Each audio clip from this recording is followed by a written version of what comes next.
Alors salut YouTube, bienvenue dans mon garage. Donc aujourd'hui qu'est-ce qu'on va faire? Aujourd'hui on va faire un petit peu d'administratif. Alors j'ai passé donc mes 3 séances de tir de contrôle. Donc je vais vous expliquer un petit peu comment ça se passe parce que je vois souvent sur les forums des gens qui posent la question de savoir comment on tire, comment on peut légalement avoir une arme. Donc moi j'ai reçu cette semaine mon autorisation de détention et avec laquelle j'ai donc acheté cette arme qui est une Smith & Wesson en 9 mm en 1911, une version Pro Series. Donc aujourd'hui je ne vais pas faire un unboxing, je vous présenterai cette arme dans une autre vidéo. Donc aujourd'hui on va se préoccuper uniquement de la façon de s'y prendre pour avoir une arme.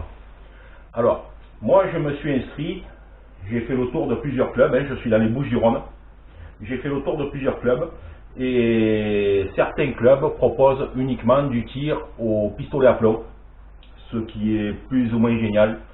Alors vous faites normalement 6 mois de tir, au bout de 6 mois vous pouvez passer avec votre carnet de tir et faire vos séances de tir contrôlé espacées de 2 mois, donc il vous faut 3 séances. Ça signifie que pendant 1 an vous allez tirer au pistolet à plomb. Alors honnêtement c'est vraiment gavant quoi. Voilà.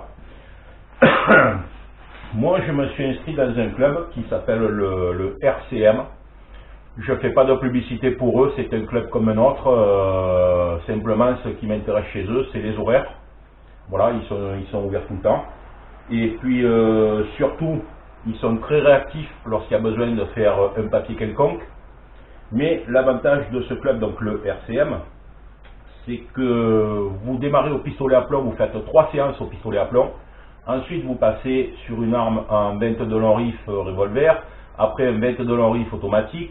Ensuite, vous passez sur un 9 mm, ensuite sur un 38 spécial, et vous finissez au 45, puisqu'on ne peut pas tirer plus gros que le 45 dans ce club. Mais bon, déjà, ça vous permet pendant 6 mois de toucher à toutes les armes, que ce soit revolver ou pistolet. Voilà. Au bout de 6 mois, vous faites votre QCM. Alors le QCM, personnellement, j'ai pas trouvé ça très difficile. J'ai réussi du premier coup. J'ai vu sur internet que certains échouaient. Alors c'est vrai qu'il y a 2-3 questions à la con qui sont litigieuses.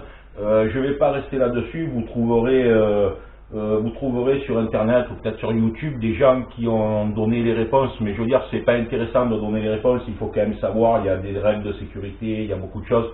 Il faut faire le QCM convenablement. Voilà. Donc vous faites votre QCM. Après quoi, votre club de tir vous remet un carnet de tir. Sur ce carnet de tir, vous devez valider 3 tirs à 2 mois d'intervalle. Voilà. Donc, une fois vos 3 tirs validés, dès le jour même ou dès le lendemain, vous pouvez demander à votre club, je ne vous dis pas d'aller dans le mien, je dis dans votre club, vous leur demandez à ce moment-là de vous faire un papier vert qui est on va dire le club qui est d'accord pour que vous fassiez une demande d'arme auprès de la préfecture. Voilà. Donc ce papier fait partie des éléments à fournir pour faire votre demande. Alors il y a un dossier qui est assez complet à monter, pas difficile mais assez complet à monter. Il vous faut un acte de naissance, il vous faut une pièce d'identité, il vous faut un tas de photocopies. Certains sont des originaux. Donc vous allez par exemple toujours, bon moi je l'ai fait sur le RCM, vous allez sur leur site internet, vous allez dans la partie législation, et dans cette partie législation, vous avez toutes les pièces nécessaires pour constituer votre dossier. Voilà, c'est-à-dire on vous dit tout ce qui est nécessaire pour constituer votre dossier. Voilà. Et une fois que vous avez toutes les pièces, donc vous pouvez également télécharger donc le CERFA 12644 Astérix 02, donc autorisation d'acquisition et de détention d'armes et de munitions, ou de renouvellement pour certains. Donc si vous faites un renouvellement, cette vidéo ne vous intéresse pas puisque forcément vous êtes dans un autre contexte. Alors c'est une feuille qui n'est pas très difficile à remplir, une deux conneries, voilà. Mais moi personnellement, sur 2-3 questions, des fois on peut un petit peu se poser une question et se dire mais alors qu'est-ce qu'ils ont vraiment voulu demander. Bon, on ne sait jamais, donc je vais l'expliquer. Moi c'est simple. Ici, pour obtenir mon autorisation entre le moment où la préfecture a reçu mon dossier complet, que j'ai envoyé en recommandé avec accusé de réception, parce que vous mettez des documents originaux dedans, envoyez-le en recommandé, ne regardez pas à 4 ou 5 euros, on ne sait jamais, Et le moment où ils me l'ont renvoyé, alors franchement, c'est fabuleux, il s'est écoulé 5 jours. Voilà, ils l'ont réceptionné le 23, ils m'ont renvoyé au courrier le 28. Voilà.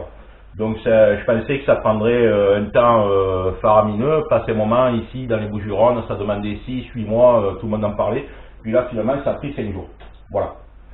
Donc, alors, le CERFA. Vous rentrez votre nom, prénom, date de naissance, ça c'est du classique.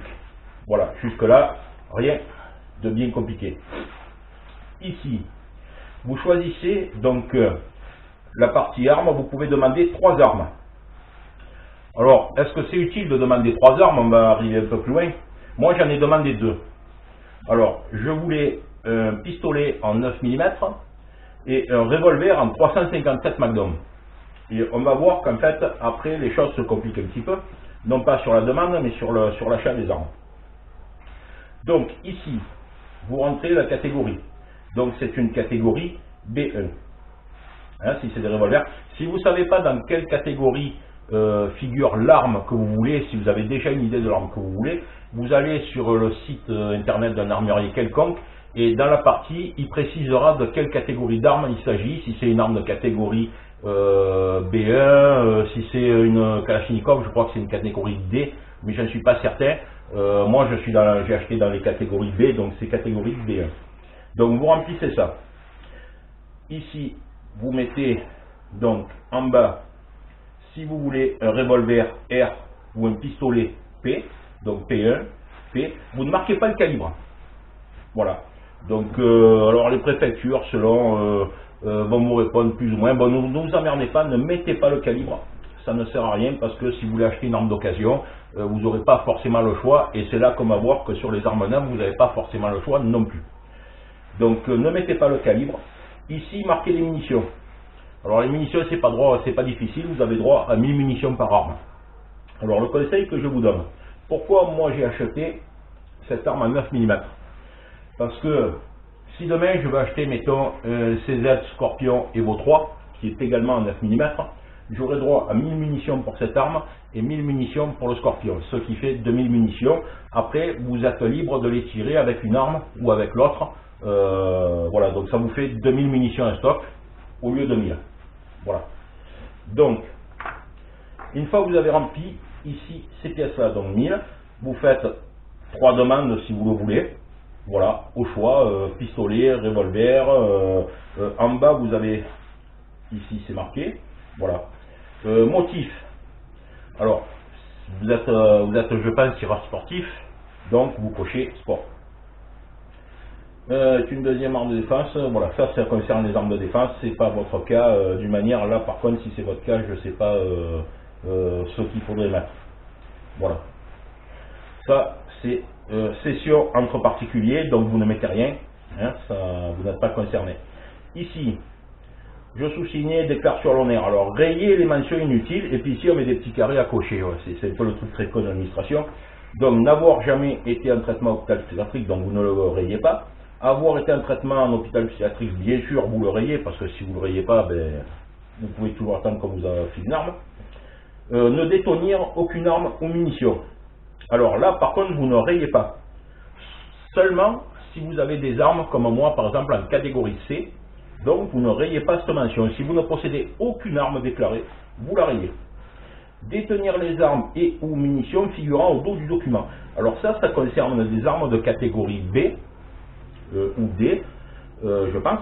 Donc, dans la mesure où c'est votre première demande, vous ne détenez pas ce type d'arme.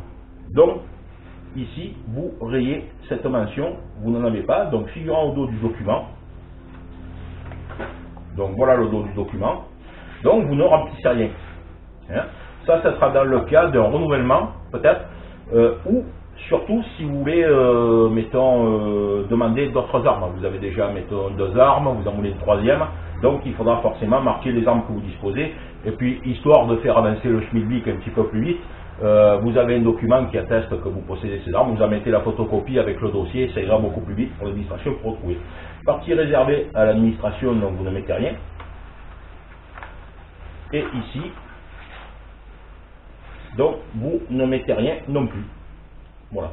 Là, c'est annexe à la demande d'autorisation, de renouvellement d'autorisation. Voilà. Donc, Là, vous ne remplissez pas non plus. Vous envoyez quand même les 3 feuillets à l'administration. Voilà. Une fois que vous avez envoyé, je mets ça parce qu'il y a du vent aujourd'hui et je ne veux pas que les papiers s'envolent. Donc une fois que vous avez envoyé ces documents à la préfecture, la préfecture va vous répondre avec ce courrier. Donc qui précise, j'ai l'honneur de vous adresser sous ce prix l'autorisation d'acquisition et de détention, blablabla, blablabla, blablabla. Donc il vous explique 2-3 trucs. Ici, ils vous disent que vous devez détenir un coffre-fort. Donc vous en avez forcément un puisque vous avez fourni la facture d'achat d'un coffre-fort ou une attestation sur l'honneur avec photo stipulant que vous êtes déjà en possession d'un coffre-fort ou d'une armoire forte et ainsi de suite. Ça vous explique que cette autorisation est valable 5 ans et ça vous explique également que vous disposez de 3 mois pour acheter une arme. C'est là que ça se complique. Donc j'ajoute que la présente autorisation est valable 5 ans et que vous êtes tenu d'en solliciter une nouvelle au plus tard 3 mois avant l'expiration. Donc ça c'est pour le renouvellement. Et donc ça c'est si vous voulez transférer un particulier, il faut le faire demain à l'armurier, on vous explique tout ça. Donc voilà, cette autorisation qu'on va vous fournir pour acheter une arme est valable 3 mois. Si vous ne achetez pas une arme dans les 3 mois, il faut renvoyer les feuillets. Donc avec cette autorisation, on vous joint